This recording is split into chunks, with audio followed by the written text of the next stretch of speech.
విశాఖపట్నం దక్షిణ కోస్తా railway zone పై వివాదాలు రోజురోజుకు పెరుగుతున్నాయి. రైల్వే జోన్ పనులు నత్తనడకన సాగుతున్నాయి. ఇంతవరకు గెజెట్ నోటిఫికేషన్ కూడా విడుదల కాకుండానే రైల్వే జోన్ కార్యాలయ నిర్మాణ పనులు జరుగుతున్నాయి.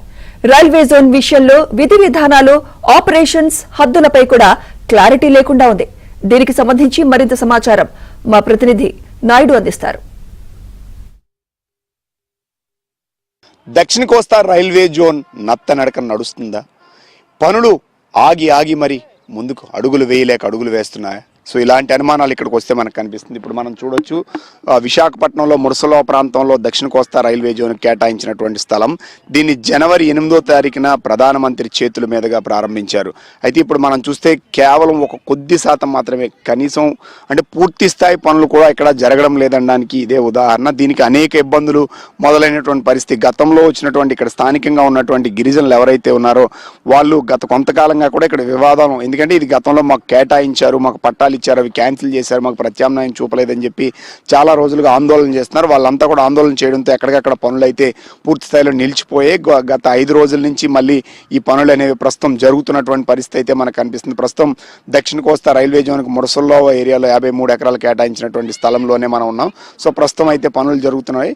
అయితే ఇవి ఇప్పుడు ఇదే ప్రాతిపదికన కానీ పనులు జరిగితే 2 సంవత్సరాల్లో భవన నిర్మాణం పూర్తి చేసి కార్యాలయం ప్రారంభించాలన్న విషయం అయితే పూర్తి స్థాయిలో 2 సంవత్సరాలు పూర్తయ్యే అవకాశాలు కూడా కనిపించడం లేదనేది మనకి ఈ ప్రాంతానికి వస్తే స్పష్టంగా తెలుస్తున్నటువంటి పరిస్థితి కనిపిస్తుంది. మరోవైపు ఈ జోన్కి సంబంధించినంత వరకు కూడా గతం నుండి కూడా ఇక్కడ ఉన్నటువంటి ఏదైతే వాల్తేరు డివిజన్ ఉందో దీనిలో కొనసాగించాలని ఇక్కడ స్థానికులు కావచ్చు ప్రతి ఒక్కరు డిమాండ్ చేస్తున్నారు. సో ఇప్పుడు దక్షిణ కోస్తా రైల్వే జోన్లో వాల్తేరు డివిజన్ తీసుకువెళ్ళి అటు రాయగడ జోన్లో కలపడం జరిగింది, రాయగడ డివిజన్లో కలిపివేయడం జరిగింది. రాయగడ డివిజన్లో కలిపివేయడంతో ఇప్పుడు ప్రస్తుతం కొత్త వలస నుంచి కిరణ్డోల్ వరకు ఉన్నటువంటి లైన్ ఇందులో కలపాలని ఇక్కడ స్థానికులు కానీ ప్రతి ఒక్కరు డిమాండ్ చేస్తున్నటువంటి పరిస్థితి. వీటన్నిటికంటే పెద్ద విషయం ఏంటి అంటే, సో ఏ జోన్ ప్రకటించినా దానికి ముందు గజెట్ నోటిఫికేషన్ ఇస్తారు, అంటే విధి విధానాలు ఇస్తారు.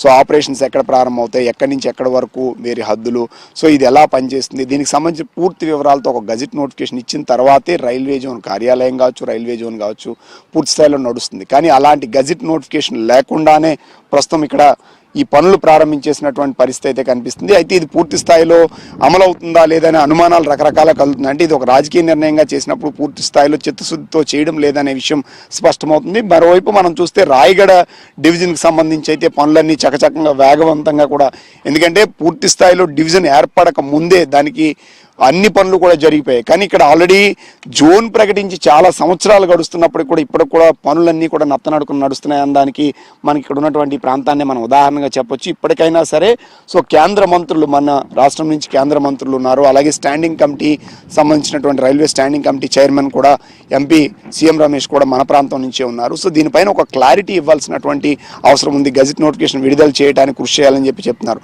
అయితే మరొక వాదన కూడా వినిపిస్తుంది. ఇక్కడ ఉన్నటువంటి ఏదైతే వాల్తేరు డివిజన్ ఉందో ఆ డివిజన్తో పాటుగా కొన్ని ప్రాంతాలను ఈ ప్రాంతంలోనే కొనసాగించాలని చెప్పి ఇక్కడ స్థానికులు కావచ్చు ప్రతి ఒక్కరు కూడా డిమాండ్ చేస్తున్నారు.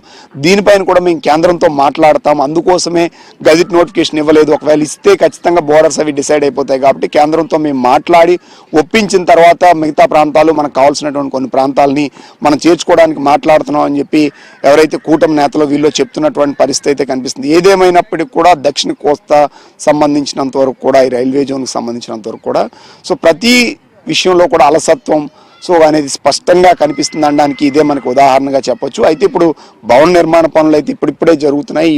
ఎప్పుడు కంప్లీట్ అవుతాయో చెప్పలేనటువంటి పరిస్థితి. ఇక్కడ నిర్మాణం కంప్లీట్ అయినప్పటికీ కూడా సో జోన్కి సంబంధించినటువంటి ఏదైతే గజెట్ నోటిఫికేషన్ ఉందో అది ఇంతవరకు కూడా విడుదల కాకపోవడంతో నిజంగా అమలు జరుగుతుందా లేదా అనే సందేహాలు కూడా చాలా మందిలో వస్తున్నటువంటి పరిస్థితి అయితే కనిపిస్తుంది. అయితే దీనికి ప్రధానమంత్రి చేతుల మీదుగా చేశారు కాబట్టి ఖచ్చితంగా ఎక్కడ ఆగడాలు కానీ ఇబ్బందులు ఉన్నా అన్నీ కూడా ఖచ్చితంగా కేంద్రం కూటమి ప్రభుత్వం క్లియర్ చేస్తుందని చెప్పి కూటమి నేతలు కానీ వీళ్ళు కానీ చెప్తున్నటువంటి పరిస్థితి అయితే మనకి కనిపిస్తుంది. వీడియో జర్నలిస్ట్ అభిలాష్ నాయుడు, విశాఖపట్నంలో రైల్వే జోన్ నిర్మాణ ప్రాంతం నుంచి.